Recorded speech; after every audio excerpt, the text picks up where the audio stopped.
Hey everybody, I'm Tom Vasel. Welcome to Week in Review, where we go back and take a look at everything from the past week. Although in this case, because 2 weeks ago was Thanksgiving and we didn't do as much stuff, I'm just combining those 2 weeks into this Week in Review. So we're actually doing Weeks in Review. So here we go. Hey everybody, I'm Zee Garcia. Here's what I did last week and the week before that. So I put out 2 videos in the Unsung Gems series, beginning with the letter O and beginning with the letter P. I'm talking about games here that are underloved, underrepresented, and need a little more attention. So check out that series if you're not watching it. And then I reviewed 4 things. So I reviewed The Adventures of Robin Hood, which I rate a 6 out of 10. This is a nicely thought out game. It's a game that feels very innovative in many parts. I just found the writing to be a little less than thrilling. And I found the gameplay, this idea of popping off cardboard pieces off of the board, pre-built into the board, flipping them over, and now it represents something. It's a cool idea. But when you do it 80 times, then it loses its panache, and it also loses cardboard integrity. So it's a game that's going to take a little bit of a beating, and the gameplay was interesting, but I think it might be better for kids, or perhaps a mixed group of ages, okay? I reviewed Nirvana, which I rate a 7 out of 10. This is a roll and write style game with a really interesting twist at the end. You are rolling dice communally. You roll once and everybody uses those dice. And you are going to be putting them in circles on this little paper board you've got. As you are doing that, you are creating virtual playing cards with numerical values. And then once everyone is done doing that, then you play a sort of mental shedding game, card shedding game, in which you're trying to run out your hand of cards. It's a pretty straightforward ladder climbing game. I play 2 14s. If you have 2 cards that are a higher value, you can play them. 2 16s. Okay, great. Or you pass. And once I'm out of cards, I win the game. Very clever, very interesting, nice production, minimalistic production certainly, but nice. It's one that stands out from the pack with that third act twist in it. So I like it.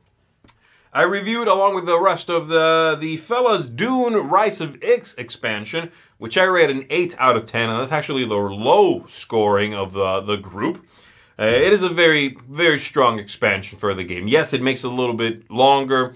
It makes it a little bit more sort of fear-inducing. It sort of freezes you up because any little tiny mistake could cost you the game. It's such a tight game, and this makes it even tighter. But it is strong, and I would certainly recommend you give it a go if you enjoy Dune, you've played a lot, and you're ready for a nice shake-up. And then lastly, I reviewed Unmatched Battle of Legends Volume 2, which I rate a 9 out of 10. This series continues to be particularly strong. 4 new characters in here, 1 new battlefield, all of them very strong, diverse, engaging. Really recommend this one. You can start here if you want to, if you've never played Unmatched. You can start in Battle of Legends Volume 1 if you want to. My favorite from the whole series is still Cobble and Fog. Just a very rich set. But this one is up there with some of the absolute best releases in the line. So, Volume 2. And that's going to do it for me. I'll see you on the next one. Chris Yee here. You want my week in review? Too bad. You're going to get it anyway. Let's start off with Bellum Magica. This is a game by Blue Orange Games. I gave this a 5.5. I think that this is almost kind of a fun game. It has a few issues. I have a few issues with it. It's a Machikoro-esque game, but there's a problem where if a player is able to get a certain type of resource ahead of the others, then I feel like that can kind of snowball.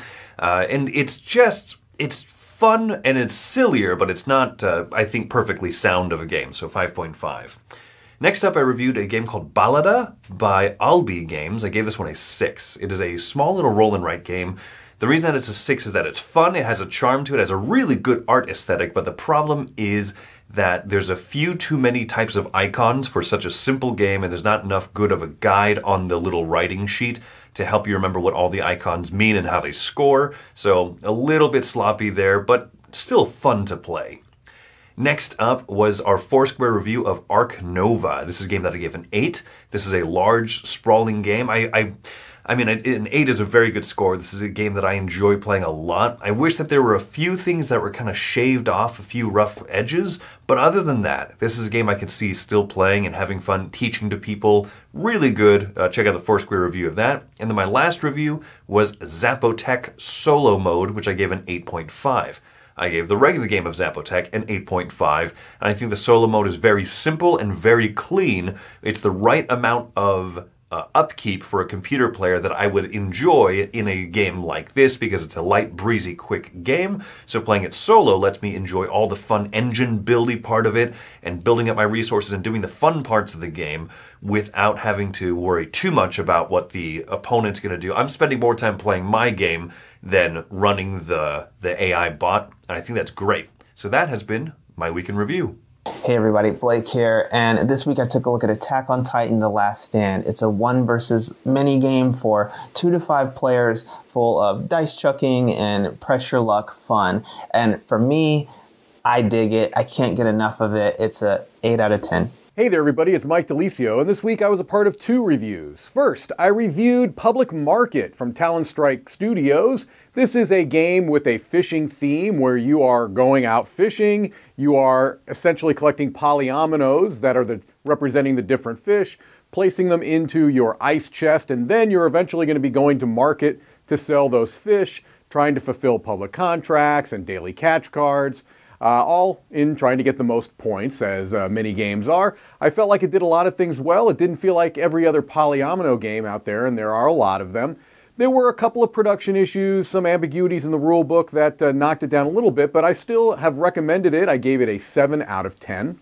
I was also part of a Foursquare review for Ark Nova, this big, heavy Euro game coming from Capstone, themed around building a series of zoos in your kind of nature preserve. It is essentially a card-driven game, and there are a lot of cards in the game.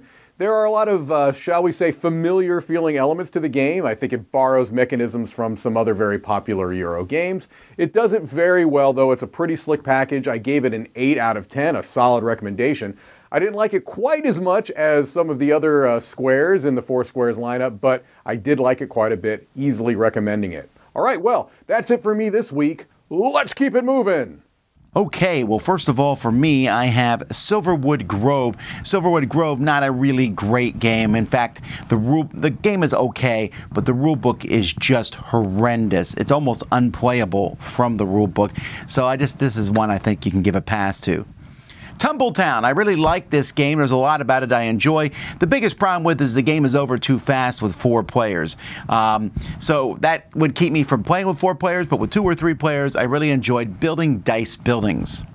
Brian Boru is kind of a wonky style game from Pierre Sylvester. This is a trick-taking area control game. It's very much pared down to its very simple mechanisms, but I like it, especially the trick-taking part. I did a classic review of Battleball, going back in time and talking about this 2-player fantasy football game, or futuristic football game actually, where you're going around and just basically tackling each other whether you have the ball or not. Fake That is a party game in which some people are lying and one person's telling the truth, which sounds like a lot of other party games out there, but this one, if you have a hard time lying, you still might like this game, and I think it comes together in a very simple way. Role Player Adventures, we review with the kids. I gave it an 8, although to be clear, that's the lowest rating it got. That's a pretty good game. Going around, telling stories, going off on adventures, a lot of fun. Vagrantsong, I took a look at it. Zee already reviewed it, but I liked it so much. This game where you are a bunch of vagrants on a train going to the Netherlands. And you are there helping these other fallen spirits come back to life. It's really a cool game with a lot of cool things you can do in it.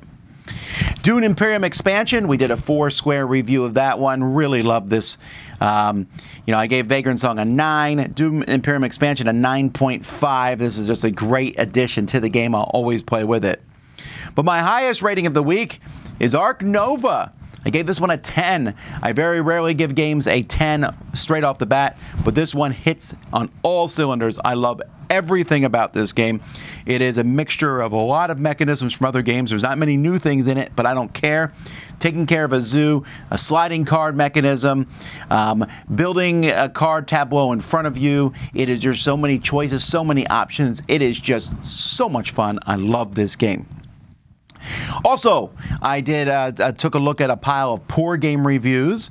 I did 5 different game short reviews for one of the games did not have a happy ending. I also did a video about kicking games out of the library. So I just showed you basically how I add new games and the games that they displace. A little bit about how that works. Tim Metvier from Dice Tower West continues his series on showing off some of the game shelves in the Dice Tower West library, and I continue showing off some of the shelves in the Dice Tower East library. We did crowd surfing, we did our top 10 robot games, and many other things that you can check out on the channel. So thanks so much for watching. If you want to see the full videos and reviews of all this stuff, just click the links in the description. Until next time, I'm Tom Vasel, and you've been watching Week in Review on the Dice Tower.